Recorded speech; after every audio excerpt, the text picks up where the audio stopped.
Sur la Terre, il existe des millions d'espèces d'êtres vivants. Les humains ont toujours voulu connaître le monde dans lequel ils vivent, alors ils se sont intéressés aux animaux. Toi aussi, tu aimes connaître ce qui se passe autour de toi, n'est-ce pas?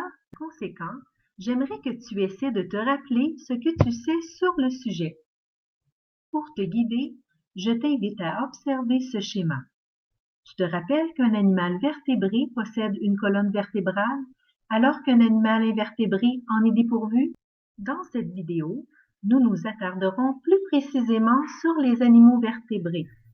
À la fin de la leçon, des nouveaux apprentissages te permettront de classer les animaux vertébrés selon certaines caractéristiques communes.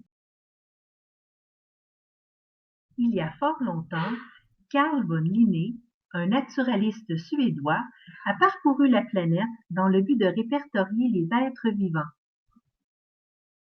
Ces découvertes lui ont permis de créer un système scientifique de classement permettant de donner un nom spécifique à tous les êtres vivants. Les scientifiques classent les animaux selon leurs caractéristiques morphologiques. Le mot morphologique est un grand mot qui fait référence à une partie du corps de l'animal. On le classe donc selon la caractéristique qu'il possède et non sur celle qu'il ne possède pas. Par conséquent, les scientifiques ont déterminé qu'il existe 5 classes d'animaux. Tu connais sûrement la première, ce sont les mammifères. Ce que tous les mammifères ont en commun, ce sont les mamelles, qui leur permettent d'allaiter leurs petits. Nous retrouvons par exemple le cheval dans cette catégorie. Ensuite, nous retrouvons une deuxième catégorie. Lève les yeux là-haut, ce sont les oiseaux. Ils ont le corps recouvert de plumes. Le perroquet fait partie de cette catégorie. La troisième catégorie est celle des reptiles. Ils ont le corps recouvert d'écailles soudées. Le serpent appartient à cette catégorie. Ensuite, nous retrouvons la catégorie des poissons, qui, eux, ont des écailles non soudées.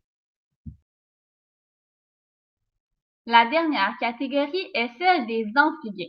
Les amphibiens naissent dans l'eau, ensuite ils poursuivent leur vie sur la terre. La grenouille se retrouve dans cette catégorie. Pour résumer, nous avons classé les animaux vertébrés. Nous avons vu qu'ils se classent en 5 catégories. Les mammifères comme le chien, les oiseaux comme le poussin, les reptiles comme le serpent, les poissons comme la truite et les amphibiens comme la grenouille. Et bien voilà, c'est maintenant comment les scientifiques classent les animaux. Cette capsule a été enregistrée dans le cadre du cours PPA 3111 à l'automne 2017 par Esther Plana et Roxane Rousseau, étudiantes de l'Université de Montréal. Created using Powtoon.